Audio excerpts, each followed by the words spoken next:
Саламатсыздарбы окуучулар? Саламатсызбы, Галия кызы. Жакшы. Көңүл күйлөрүңүз калай? Жакшы. Ендеше сабагыбызды баштамас бурун шагын тренинг өткүзүп жиберейик. Азыр әркім өз есімінің баз әрпінен келетін, өзіміздің бойымызда бар бір-бір қасиеттен айтып шығамыз. Жақсы ма? Кәне. Ақсар білемді. Жақсы. Шамұрат нақасым намысты. Келесі? Айта бер. Жуада Еркебұлан Евшин. Тек есімізді айтайық, Қайратты. Диана Айдановты. Фариза Демешевті. Бано Бақыттар. Айдана Адамгершевті. Жақсы. Айнагүл Адам. Иә. Айгерім Ақылды.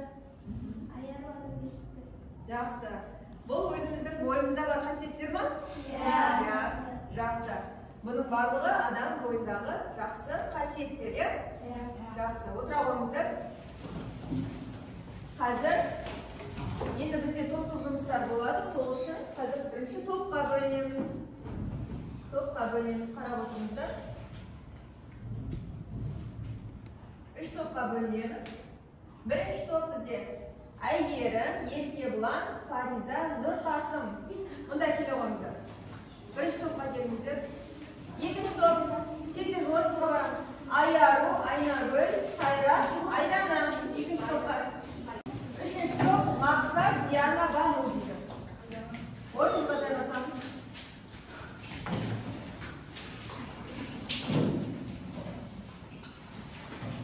Жақсы. Топқа бөлініп алды. Ендеше сабағымызды бастаймыз. Бүгін бізде қазақ әдебиет сабағы. Сабағының тақырыбы Абай Құнанбайұлы 31-ші қара сөзі. Кітабымызды ашамыз, тақырыбымызды ашамыз. Сабақтың мақсаты әдеби шығармада көтерілген әлеуметтік қоғамдық мәселені идеясы арқылы түсіндіру. Қазір ең бірінші өткен сабақты қайталап өтейік. Сандар сөйлейді. Бізде Абай Құнанбайұлы туралы. Енді осы сандардың Абай атамызға қандай қатысы бар? Мысалы, 45. Айдана. Абай Құнанбайұлы 45 қара сөзі. Жақсы. Келесі. Айдана. 1945 жылы Абай Құнанбаев дүниеге келді. Жақсы. Тақыр. Еркебұлан. 1855 жылы ол жасында бірінші өлең жазған. Иә, тұңғыш өлеңдерін жазды. Келесі кім айтады? Бану. 1890-1898 жылдар аралығында Абай Құнанбайұлы Қара сөздер, қара сөздерін жазды. 1959 жылы ол Ахмет Бейза медресесінде оқыды. 55-59 жылдар, медреседе оқыды. Жақсы. Бұл Абай атамыз туралы мәліметтер. Енді тағы да бір қайталап өтеміз. Қазір бір-бірімізге қарсылас топтарға өзіміздің біреуімізді таңдап сұрақ қоямыз. Жақсы ма? Сұраққа жауап беру керек. Кәне, кім бастайды? Еркебұлан, Абайдың қандай өлеңдерін білесіз? Алып та қайлақтады. Жақсы. Енді қарсылас топтарға сұрақ қой. Кім? Біреуді таңдап. Абай Құнанбаев қай жылы туылып, қай жылы қаза тапты? 1845 және Жырымызды лақтырамыз, Еркебұлан. 1845 және 1904 жылы. Иә. Дұрыс Мен па? қоямын сұрақты Бануға. Бану.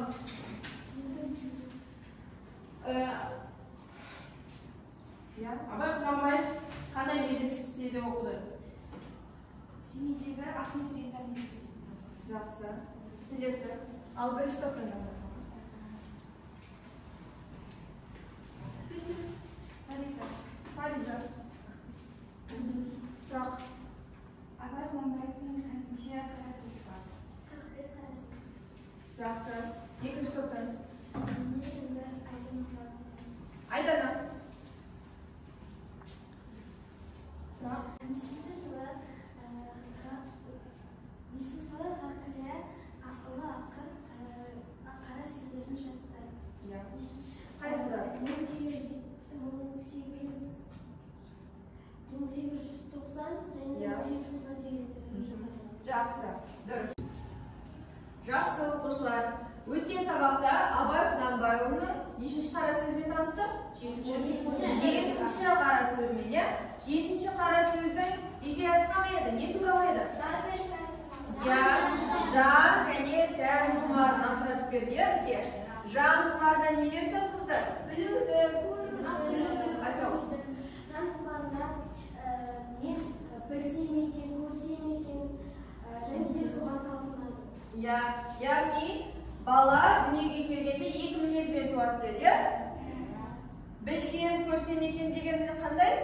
Жан құмары, тән құмары кім айтады? Фариза. Ішсем, жесем, жатсам, ұйықтасам. Иә, яғни екінші адам, екінші мінездегі адам тек ішсем, жесем екен дейді, ол тән құмары. Жақсы. Яғни жан мен тән құмарын бізге ажыратып көрсетті. Енді бүгінгі бізде 31-ші қара сөз. 31-ші қара сөзді алдымен қара сөзбен танысайық.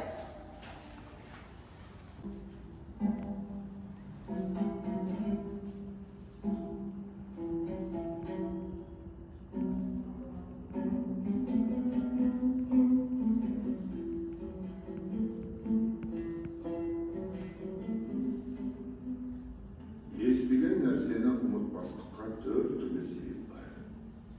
Әуелі көкірегі байлаулы берік болмақ керек. Екінші, сол нәрсені естігенде, я көргенде, ғибратлану керек. Көңілініп, тұшынып, ынтамен ұғу керек. Үшінші, сол нәрсені ішінен бірнеше уақыт қайтарып ойланып, көңілге бекіту керек.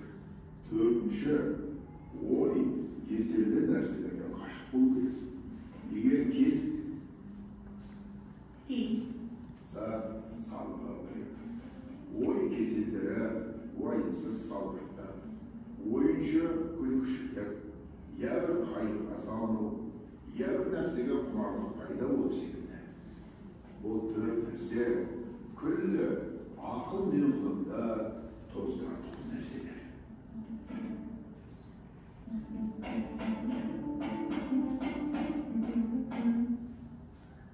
Жақсы. Бұл Абай атамыздың 31-ші қара сөзі, иә? Қара сөзді тыңдадық. Не түсіндік? Не туралы айтылды? Сол естіген нәрсеге сену керек. Жақсы отыр. Екінші не деді? Айдана. Сол нәрсені көргенде, естігенде, ол ғибрат білуі керек, яғни үлгі алуы керек. Я естіген, көрген нәрседен не алу керек дейді? Үлгі алу керек. Ғибрат деген бізге үлгі. Үшінші себебі, Диана. Сол нәрсені іштен қайталап және ойланып отыру керек. Дұрыс. Отыра ғой. Төртінші, Фариза. Ой кеселді ойлардан қашық болу керек. Я ой кесел деп нені айтып тұр? Адамның ойын бұзатын жаман ойлардан, жаман қасиеттерден айтып тұр, иә? Ой кеселдеріне нелер жатқызды? Мақсат. Ауру, сырқат, дерт. Я. Сосын тағы айтып, Қайрат. Қайғы, ойыншылық, күлкішілік. Я. Ендеше жалпы қара сөзбен таныстық, иә? Енді қазір тапсырмалар орындаймыз. Бірінші топтық тапсырма беріледі қазір. Топ болып түрде орындаймыз.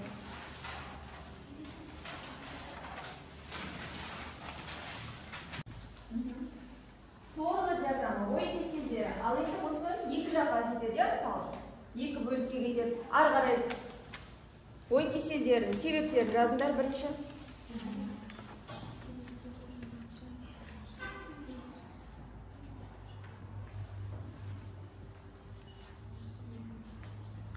Есте сақтау еді ол кезде. Екінші диаграмма есте сақтау дейді.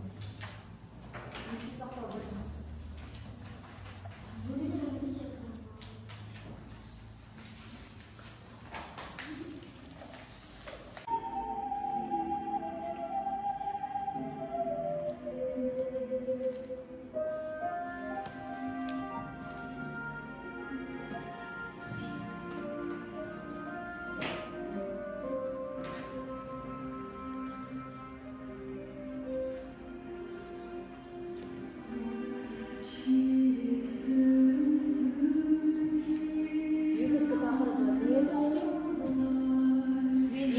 сақтау соны жазып қойды.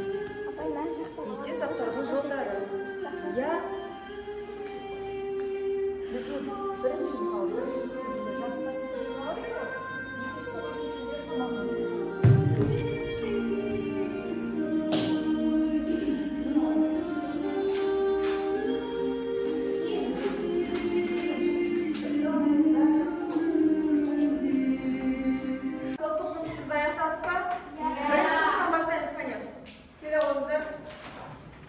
Бірінші топ бізде балық қаңқасы әдісі. Не істеу керекпіз? Ой кеселдеріне байланысты. Айта ғой. Бірінші бізде проблема естіген нәрсені ұмытпай, және де ой кеселдері. Естіген нәрсені ұмытпау керек. Ой кеселдерден аулақ болу керек. Себептері бізде жаман сөздерден, ойлардан арылу. Көкірегі байлаулы болмау керек. Сол заттарды есінде ғибрат алу керек. Сол нәрсені ішінен қайталау тиіс. Ой кеселі сияқты нәрселерден аулақ болу керек. Келесі. Дәлелдері уайымсыз болу. Ойын, күлкі, шілдектерін аулақ болу. Қайғыға салынбау, салғырттықтан аулақ болу. Бізде қорытынды ақыл мен білімді жаман ойларға толықтырмау.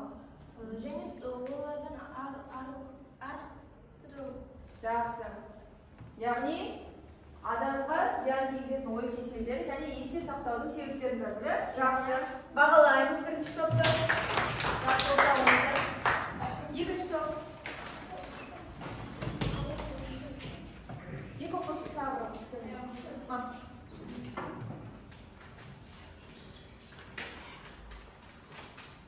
Сіздерде қандай торлы әдіс, торлы диаграмма.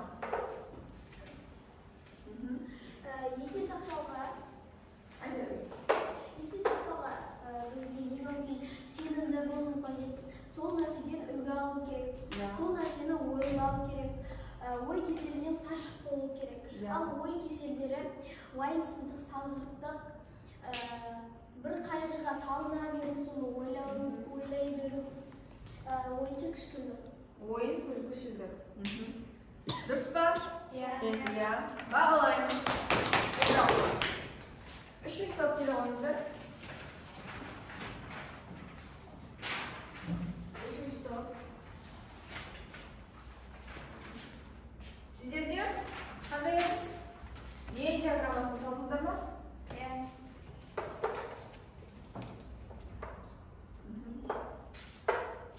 Есте сақтау қасиеттері. Үлгі алу керек. Оқушыларға қараңыздар. Көңілді болу керек. Өз-өзіне сенімді болу керек. Айтқан нәрсені бірнеше рет іштен қайталап отыру керек. Жаман қасиеттер, ойыншы күлкішілдер, уайымсыздық, қайғыға салынулық. Яғни 31-ші қара сөзде айтылған жақсы және жаман қасиеттер топтастырдық па? Дұрыс па? Бағалаймыз. Жақсы, отыра алыңыздар. Жақсы, топтық жұмысты аяқтадық. Енді келесі тапсырмаға қараймыз.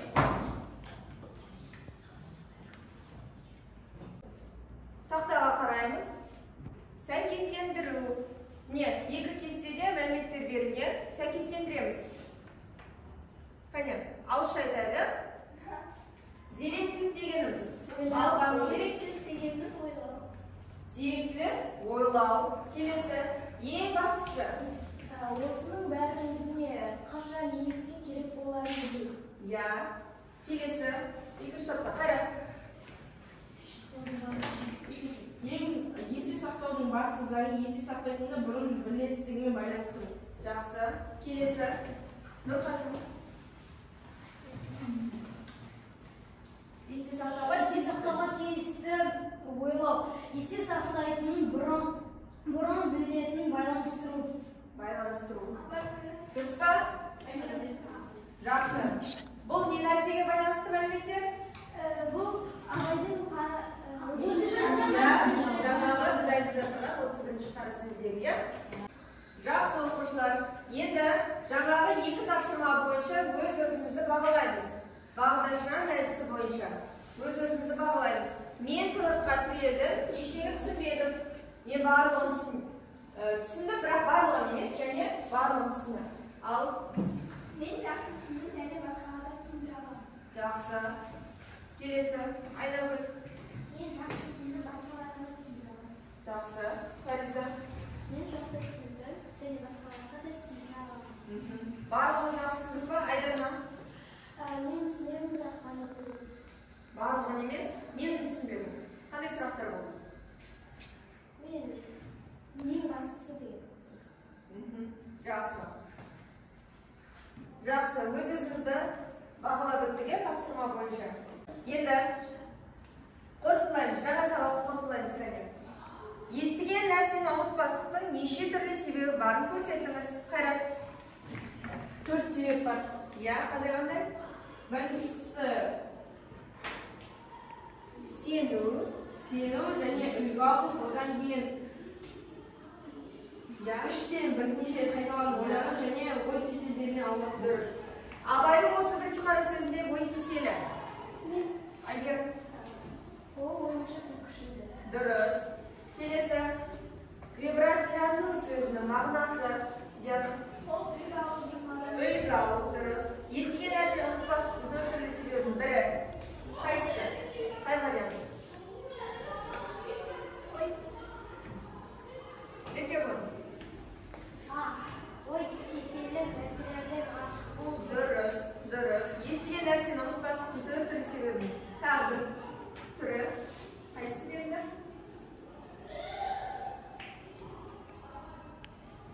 Мақсат. Сол нәрсені бірнеше рет қайталау керек. Иә, қайтарып ойлану керек. Дұрыс. Жақсы. Барлығымыз дұрыс шештік па? Иә. Жақсы түсінген екенбіз, жарайсыздар. Келесі. Сабағымыз аяқталып қалды. Енді бүгінгі жаңа сабақ бойынша кері байланыс жүргіземіз. Жақсы ма? Сөйлемді жалғастыру әдісі бойынша бір-бірден алыңыздар. Бүгінгі сабақтан алған әсерімізді нені түсіндік және не қызық болды және сіздерге не қиын болды? Соны жазып шығыңыздар.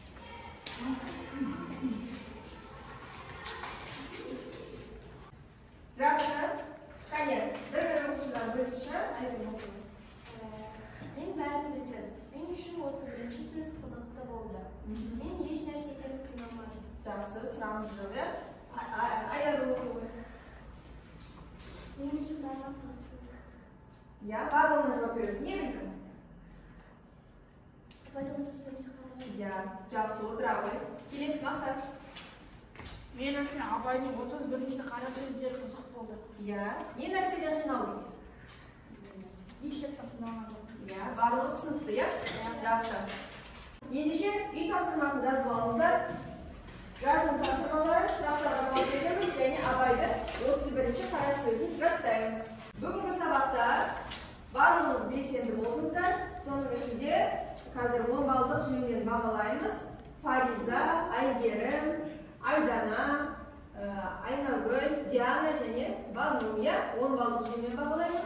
Және қалғандарымызды 8 балдық жүйемен бағалаймыз. Жарайсыздар. Ендеше бүгінгі сабағымыз аяқталды. Сау болыңыздар.